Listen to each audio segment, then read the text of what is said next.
Italian and Spanish kids will learn to read within about 3 months. Wow. English kids will learn to read in 3 years. And that's different. It's much harder to learn English.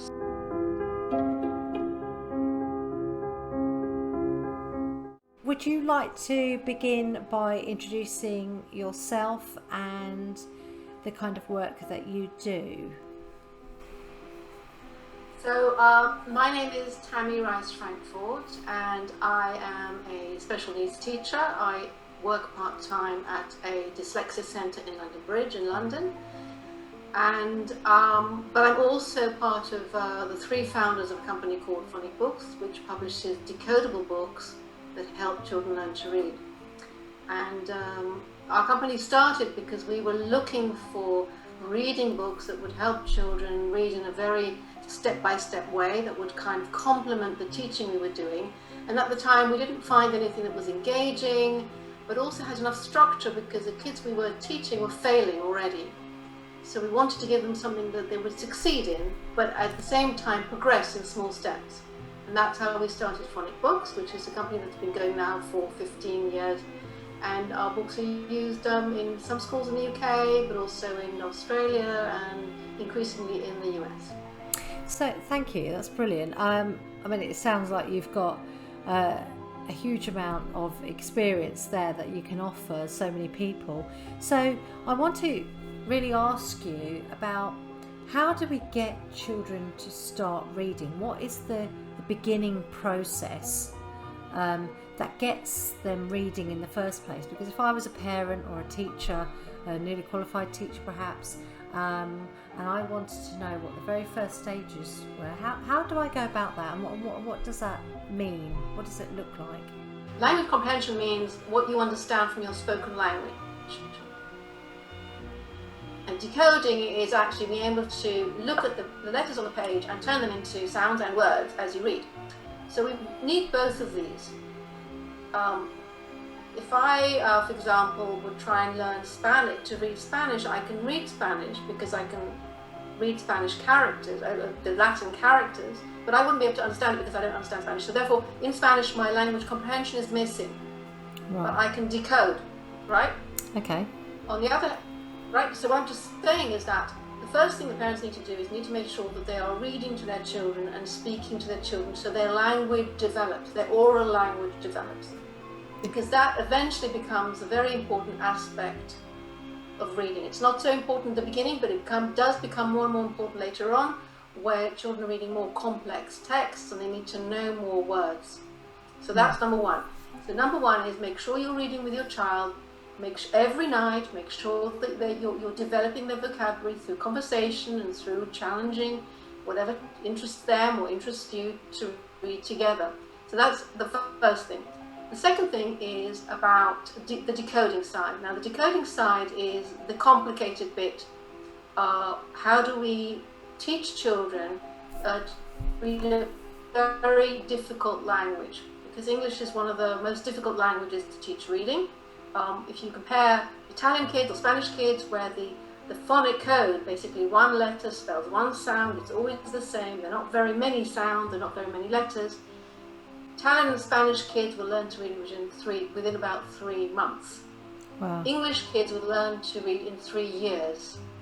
And that's different. It's much harder to learn English. So what you need to do is you need to start very, very simply, with very, very simple steps.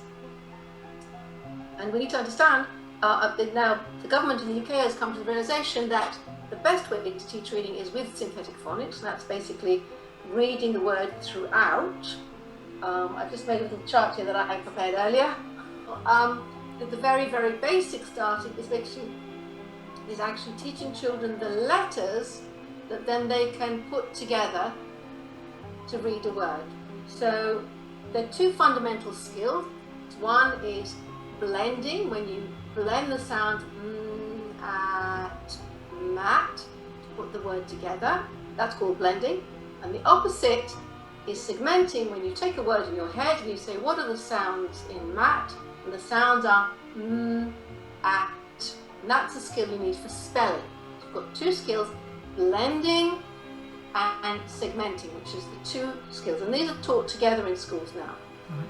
But starting from scratch, what children need to know is they need to know the sounds of the alphabet. It's really important to say that it's more important to know the sounds initially than it is to know the letter names. Because there are lots of letter names that don't help you with the sounds. Take, for example, the letter W. If you say W, you think the sound might be D, but actually it's W. Traditionally, I think we've always been used to saying the names of the letters. Yes. So what you're saying is we need to learn the sounds as opposed to the name of the letter. Exactly. Right. Okay. Exactly. So the first thing is to learn the sounds of the alphabet. You don't have to learn all of the sounds to start reading. You can only learn a bunch of few sounds, and then start to make words with them. So, for example, you can learn, usually you have sat pin is the first letters, you have the letters and sounds. You could just teach them the sat pin sounds, s, a, t, p, I, n. So is that why when they first begin school, they perhaps aren't given sort of A, B, C, the alphabet to learn off by heart, but actually a group of letters?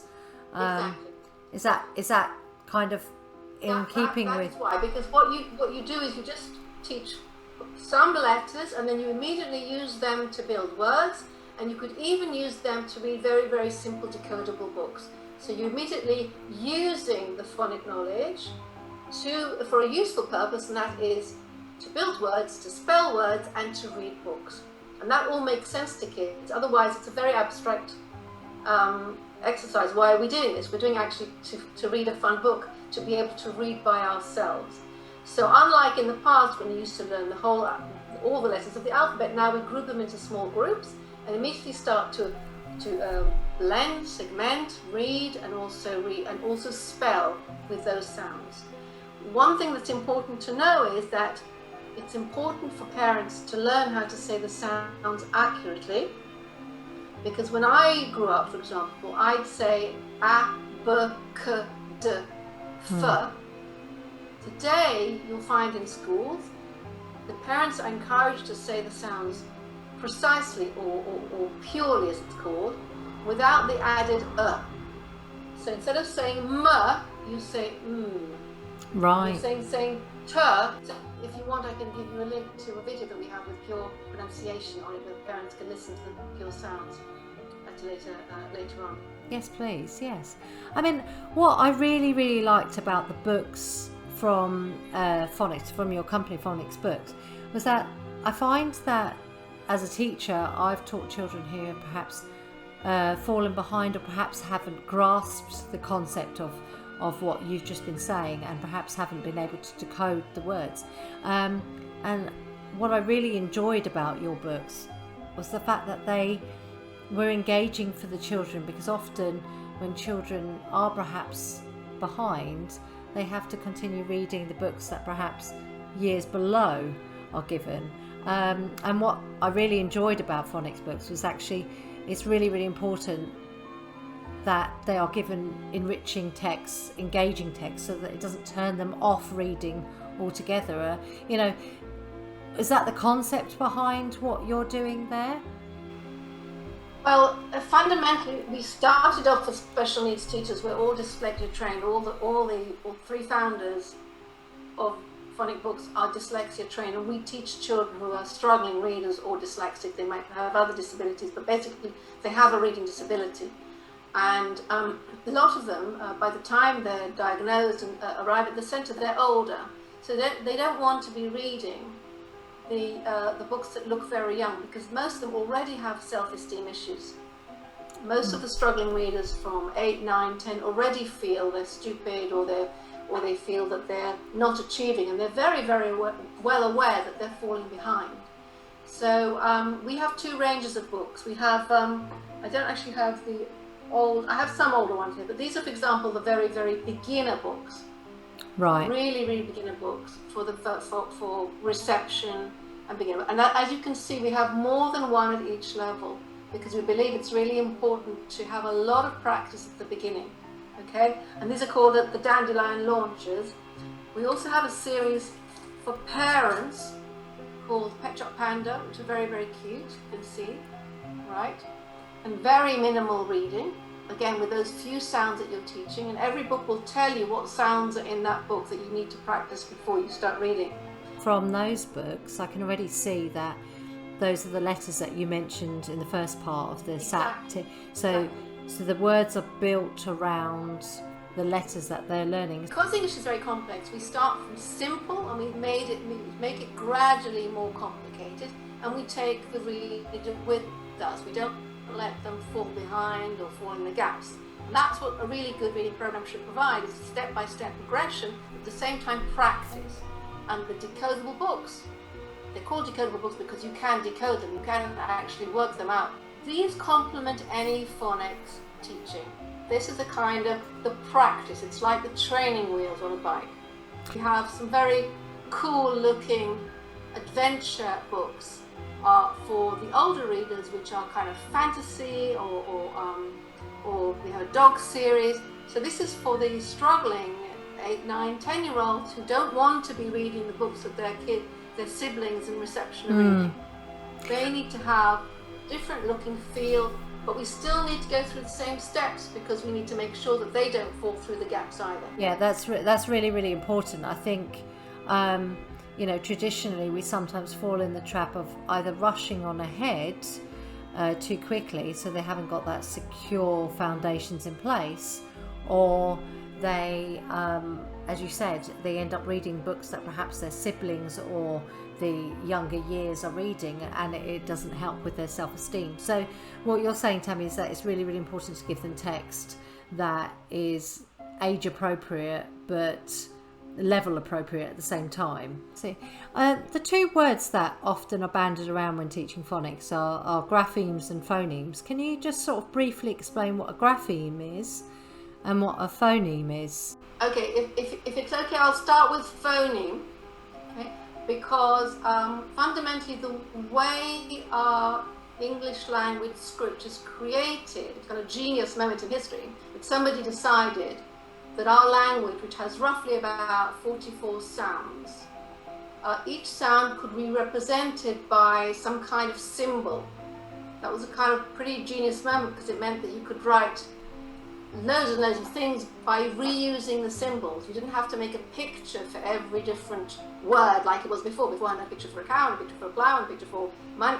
They took away the pictograms, and then they decided the language would be represented by letters or symbols. So we have 44 sounds in English, and those sounds are called phonemes. Same word as a phone. It comes from sounds, right? Mm. So phoneme, like in the word mat, the word mat has got 3 phonemes, and t. Right? So each one of these is a phoneme when you talk about the sound. When you talk about a grapheme, which means to write, comes from Greek, it means the actual letter that you write for that sound, the letter that represents that sound. Unfortunately, English is very, very difficult because, unlike, as I mentioned, Italian and Spanish, sometimes letters are spelled by, the sounds are represented by one sound, like here, at. But they can also be represented by 2 letters. Right. And this is a grapheme of 2 letters, sh, I, and they can be represented by 3 letters, n, I, t, and even by 4 in the word o. So though has 2 sounds, 2 Exactly. phonemes, Oh. but it has the graphemes. You've got 2 letters for the sound, and O, you've got the 4 letters.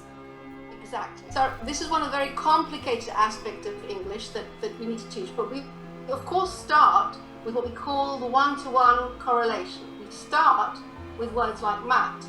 And once we know all the alphabet, then we go on to words like ship. Right. So every phonics program will have a very clear structure when it starts by introduction. A very simple one-to-one correlation. It'll go to 2, then 3, and later 4. It's all part of the program to introduce this complexity in a very gradual way.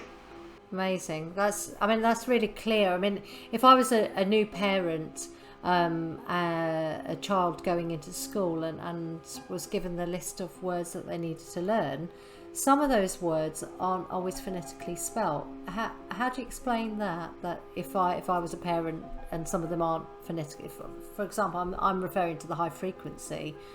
What does that mean? Well, in principle, the way we treat high frequency words now, where we should treat them, although that's not always what schools do, is to, even though the child can't read them, to get the child to partially read them. A typical high frequency word that you often come across is the word the. That's the kind of first one you come across, right? That's the word the. Yeah. So what you don't want to do is just give it to the child by shape. We don't want them to learn it by shape. What we do want to do is tell them this is v and this is up. Now this is useful because soon after that they're going to learn words like them and this and that, right? And all these words share the same grapheme. Right.